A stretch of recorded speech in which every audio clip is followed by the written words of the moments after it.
Welcome! Today I'm showing you how to activate Quick Launch on your TCL 25G. First of all, go into Settings and then in Search Settings, write Quick, this one.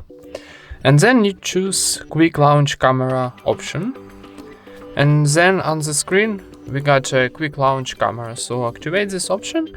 And now when we press on our power button twice, camera is activate.